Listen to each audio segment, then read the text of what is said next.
Hello मेरे प्यारे बच्चों, कैसे हो? उम्मीद है आप सब अच्छे हैं।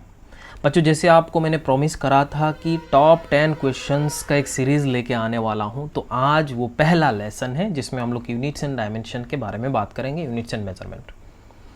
क्यों मैंने ये चैप्टर पहले लिया, इस पर बड़ा इंपॉर्टेंट बात है, क्योंकि यूनिट्स एंड मेजरमेंट से आपको 3 से 4 क्वेश्चन आपको नीट 2024 पे मिलने वाला है, और किस टाइप का, किस टॉपिक से क्वेश्चंस मिलने वाला है उसके बारे में मैंने बताया हुआ है। अब ये सबसे आसान टॉपिक, इतना आसान टॉपिक है, तो इतना आसान टॉपिक को अगर हम जल्दी में निपटा देंगे तो 3 क्वेश्चन हो गया, इसका मतलब 12 नंबर आपके पास आ गया। तो इसीलिए यहाँ पे 10 क्वेश्चंस मैंने लिया हुआ है, और सारे टाइप का क्वेश्चंस यहाँ पे रहने वाला है। आपका ये इंस्ट्रूमेंटल डिवाइसेस के बारे में बात करेंगे, जो मेजरिंग डिवाइसेस है, मेजरिंग डिवाइस के बारे में यहाँ पे बात करेंगे। इंस्ट्रूमेंट जैसे स्क्रू गॉज हो गया, फिर आपका वर्नियर कैलिपर हो गया, उसके बारे में बात करेंगे। क्वेश्चंस वैसे ही रिलेटेड रहने वाला है बच्चों, तो इस वीडियो को एंड तक पूरा देखिएगा तो आपको फ़ायदा होगा, नहीं तो फिर नहीं होने वाला है। और एक चीज़ मैं आपको बता दूँ, आप मेरा टेलीग्राम चैनल को आप सब्सक्राइब ज़रूर कर लीजिएगा, वहाँ पर आप ज्वाइन कर लीजिएगा, तभी जाके आपका इसका PDF भी मिलेगा, और आपका अगर कुछ क्वेरीज वगैरह होगा तो वहाँ पे भी आप पूछ सकते हैं बच्चों। तो चलिए शुरू करते हैं। तो बच्चों, पहले क्वेश्चंस यहाँ पे आपके सामने दिया हुआ है, जैसे मैंने यहाँ पे थोड़ा सा लिखा हुआ है कि कम समय पे निपटा देने के लिए। If there is a positive error of 50% in measurement of velocity of a body, then error in measurement of kinetic energy. Error in measurement kinetic energy में क्या एरर होगा? तो बच्चा बहुत ही जल्दी से, जब भी आपका इससे में एरर पूछता है तो काइनेटिक एनर्जी का फॉर्मूला जानता है बच्चा, हाफ mv²। तो फटाक से बोलेगा कि सर एक तो फॉर्मूला हमको मिला था, डेल्टा के डिवाइडेड बाई के इक्वल टू, ये दोनों कांस्टेंट है तो 2 × dv/dv, ये कर देता है। तो जब यहाँ पे करेगा तो ये गलती हो जाएगा बच्चों, और ऑप्शन भी आपको मिलेगा, तो आप गलती करके -1 लेके आपके खाते में आ जाइएगा। तो आपको मैं पहले थ्योरी थोड़ा बताता हूँ। थ्योरी इसमें ये है कि अगर आपको कि कोई भी इंडिविजुअल फिजिकल क्वांटिटीज़ का परसेंटेज एरर अगर लेस देन इक्वल टू 5% आपको देता है, देन एरर कॉन्सेप्ट आपको लगाना है। बात समझ में आ रहा है क्या? लेकिन अगर ये ग्रेटर देन 5% होगा इंडिविजुअल फिजिकल क्वांटिटीज़ का, तो उस सिचुएशन में आप एरर कॉन्सेप्ट नहीं लगा सकते। आपको बेसिक इनिशियली कितना था, फिर फाइनली कितना हुआ है, फिर आगे जाके दोनों को माइनस करके फिर परसेंटेज निकालना है। तो यही चीज़ मैंने यहाँ पे किया है। इनिशियल काइनेटिक एनर्जी का वैल्यू मैंने यहाँ पे हाफ mv² लिया हुआ है, उसको हमने के पकड़ा हुआ है। फाइनल काइनेटिक एनर्जी यहाँ पे हाफ mv' का स्क्वायर है। अब यहाँ पे v' का वैल्यू क्या है, देखिए यहाँ पे क्वेश्चन पे बोला हुआ है, मेंशन किया हुआ है आपको कि 50% इंक्रीज़ हुआ है। अगर ये 50% इंक्रीज़ हुआ है तो v फाइनल का वैल्यू हो जाएगा, देखिए v + 50% मीन्स 0.5 × दिस, तो आप बोल सकते हैं v फाइनल का वैल्यू 1.5v हो जाता है। तो ये आपका v फाइनल है, तो इसको हमने यहाँ पे पुट करा, तो v फाइनल निकाला, तो इसके पास आप 1.5 का जो स्क्वायर होगा ये 2.25 होता है। तो यहाँ पे आपको mv² का वैल्यू हमने k पकड़ा हुआ है, तो mv² का वैल्यू हमने k लिया हुआ है, तो k आ जाएगा। तो इस सिचुएशन पे आपका वैल्यू यहाँ पे 2.25 k हो जाएगा। सो उसका परसेंटेज अगर निकालना है तो delta k upon k multiplied by 100, और यहाँ पे फाइनल माइनस इनिशियल करना है, इसमें फाइनल माइनस इनिशियल करना होगा बच्चों। अब फाइनल क्या है 2.25, इनिशियल क्या है आपके पास k है, तो बचेगा सिर्फ 1.25 k। k gets cancelled out, multiplied by 100 तो 1.25 आंसर आ जाता है। तो आपका कौन सा करेक्ट ऑप्शन हो जाएगा?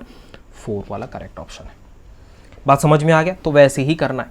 तो ये कॉन्सेप्ट आपको दिमाग में रखना है कि ये कॉन्सेप्ट मैंने आपको बताया, इंडिविजुअल क्वांटिटीज़ का एरर्स आपको लेस देन 5% होगा तो एरर कॉन्सेप्ट है कि नहीं, जो ये वाला है आपने लिया हुआ है, आप जानते भी हो 2 × dv/v।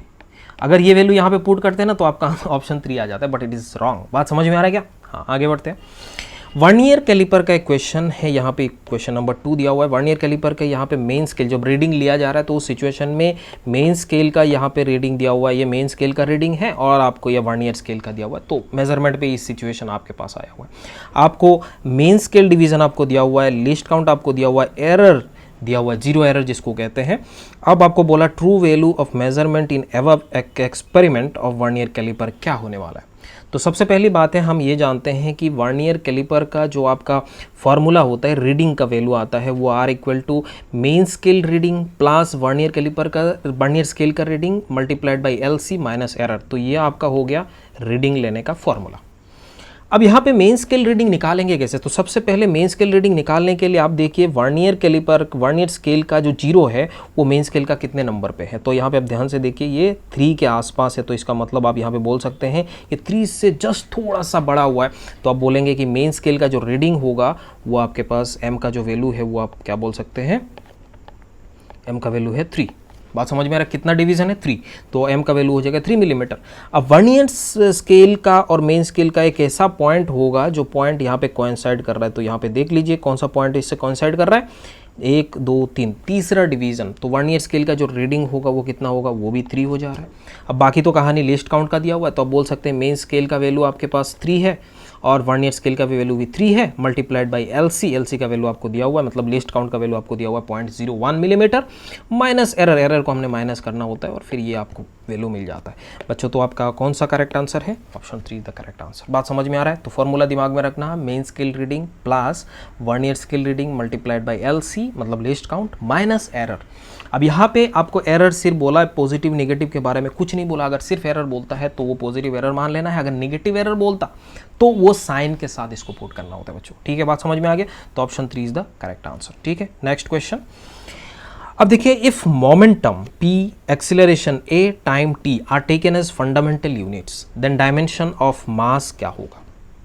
आप जानते हो मोमेंटम का डायमेंशन कितना, मोमेंटम होता है मास इंटू वेलोसिटी, तो यहाँ पे आप बोल सकते हैं इसका डायमेंशन ये वाला। एरिया ए एक्सीलरेशन है, एक्सीलरेशन का dimension L T to the power -2 होता है, टी का तो आप जानते ही है। अब ये तीनों को फंडामेंटल अगर लेना है तो मास को आप ऐसे लिख सकते हैं, mass equal to p to the power x plus a to the power y plus t to the power z.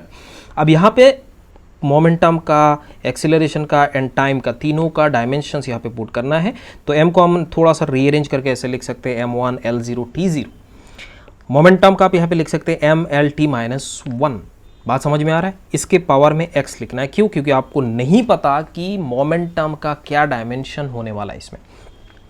अब यहाँ पे आपने एक्सीलरेशन का लिखा हुआ है, अब यहाँ पे टाइम का लिखा हुआ है, तो आप यहाँ पे देखिए, इसको अगर थोड़ा सा मैं रीअरेंज करता हूँ तो रीअरेंजमेंट के बाद आपको ऐसे देखने को मिलेगा m के पावर x, l के पावर आपको x प्लस y आएगा, क्योंकि यहाँ पे l और यहाँ पे l दोनों इनटू में है तो प्लस हो गया, और t के पावर में आपको आएगा -x और यहाँ पे प्लस z। अब यहाँ पे देखिए, होमोजेनिटी के हिसाब से हम लोग क्या बोल सकते हैं कि m का इधर डायमेंशन जितना होगा लेफ्ट हैंड साइड में उतना ही डायमेंशन लेफ्ट हैंड साइड में होगा, उतना ही डायमेंशन राइट हैंड साइड में होने वाला है। इसका मतलब x का जो वैल्यू होगा वो 1 होने वाला है बच्चों, इसमें कोई शक नहीं है। दूसरा l का डायमेंशन यहाँ पे देखिए, l का क्या है x plus y and that is equal to 0, यहाँ पे तो 0 है, तो अब यहाँ पे बोल सकते हो y का value -x and that is -1।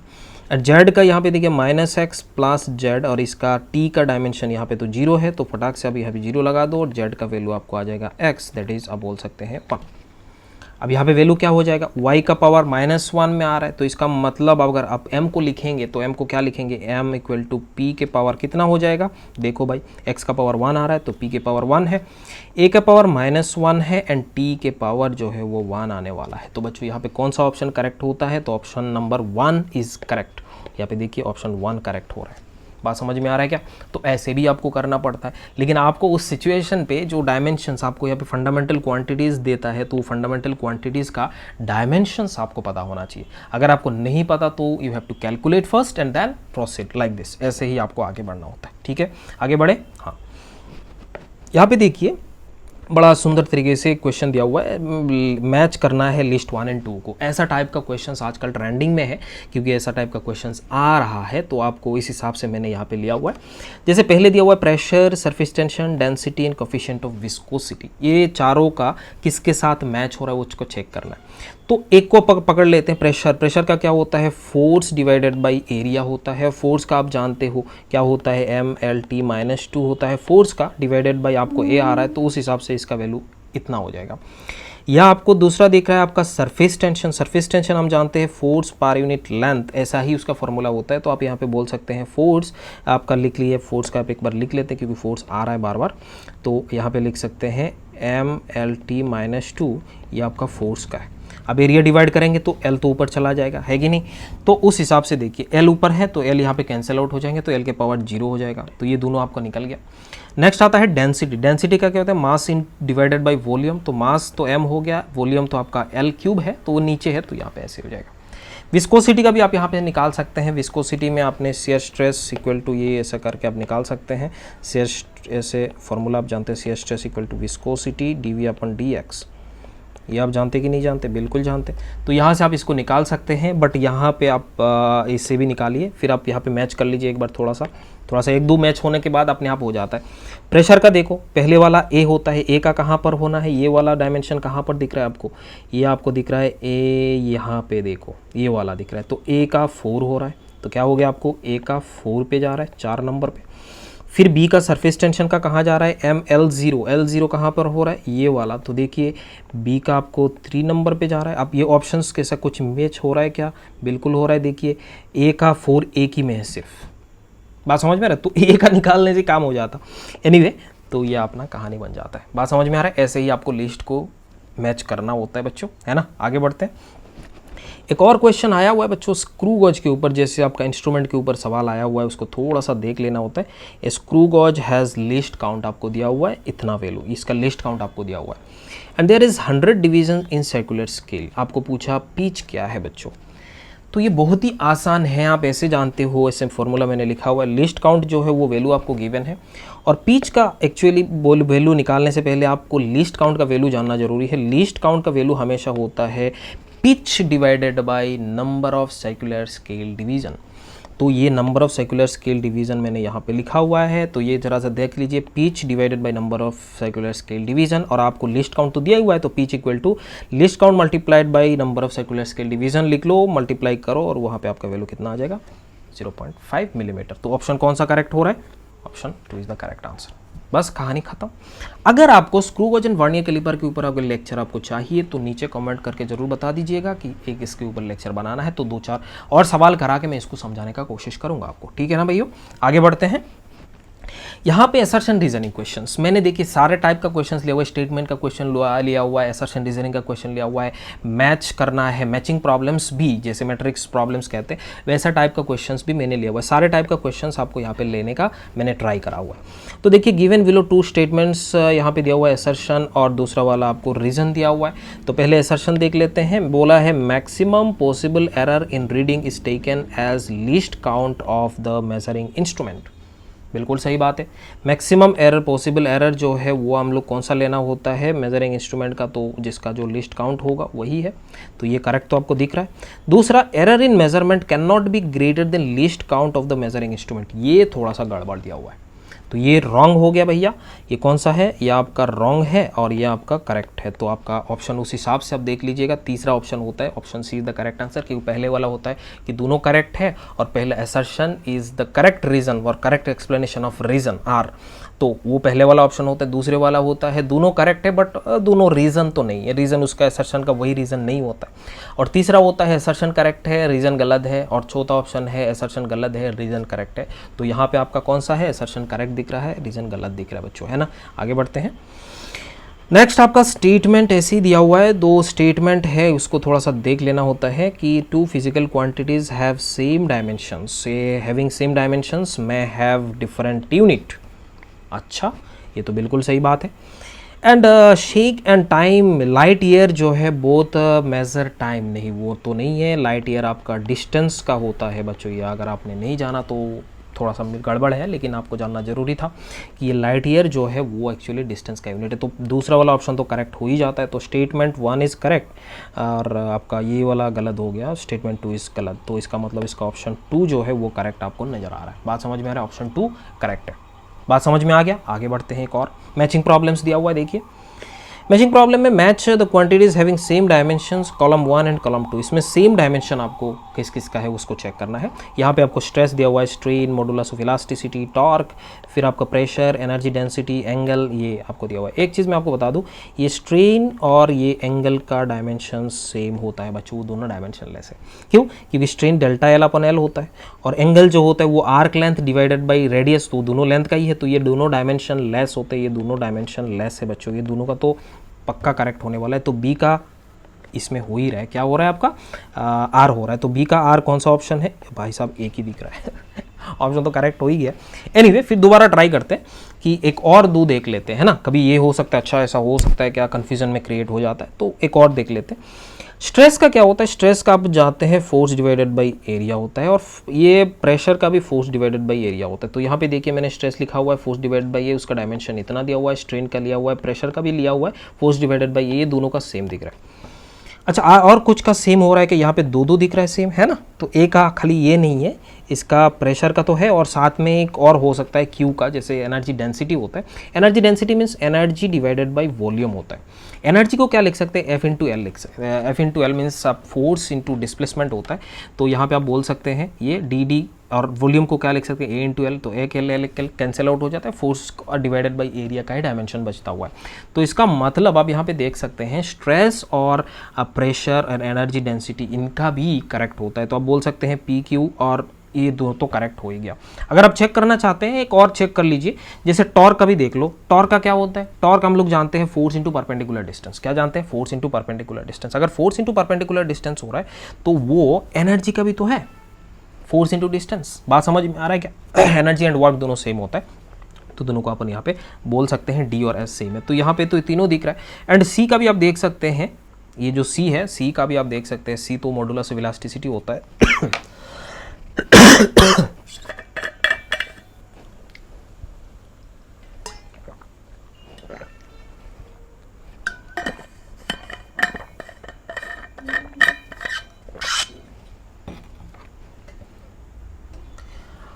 तो मॉडुलस ऑफ इलास्टिसिटी जो है वो मॉडुलस ऑफ इलास्टिसिटी है, और मॉडुलस ऑफ इलास्टिसिटी आप स्ट्रेस से पढ़े हुए हैं, stress equal to Young's modulus multiplied by strain. तो वहाँ पे तो मॉडुलस ऑफ इलास्टिसिटी था यंग्स मॉडुलस, और स्ट्रेन तो डायमेंशन लेस है, तो स्ट्रेस का जितना होगा उतना स्ट्रेन का होगा। इसका मतलब जैसे जैसे स्ट्रेस का था पी एंड क्यू के बराबर, अभी सी का भी पी एंड क्यू के बराबर है। इसका मतलब ऑप्शन 2 जो है वो आपको करेक्ट नजर आ रहा है। तो ऐसा वाला टाइप थोड़ा सा कंफ्यूजिंग होता है, बट आपको अगर एक दो अगर मैच हो रहा है तो ज़्यादातर केसेस में वो करेक्ट ही नजर आता है। बात समझ में आ रहा है, बाकी ऑप्शंस को थोड़ा चेक कर लेना।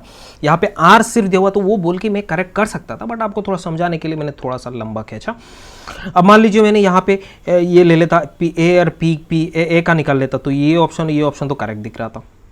तो उस सिचुएशन में आपको बी का चेक करना होता, फिर आप यहाँ पे सी का भी चेक कर सकते थे, डी का भी चेक कर सकते, तो ऐसा चेक करके आपको आगे बढ़ना है। तो ये बहुत ही इंपॉर्टेंट टाइप का क्वेश्चन है इस बार के लिए, क्योंकि मैचिंग प्रॉब्लम्स आपको आने का पॉसिबिलिटी है। असर्शन, रीजनिंग, स्टेटमेंट, सारे टाइप का क्वेश्चन मैंने यहाँ पे करा रहा।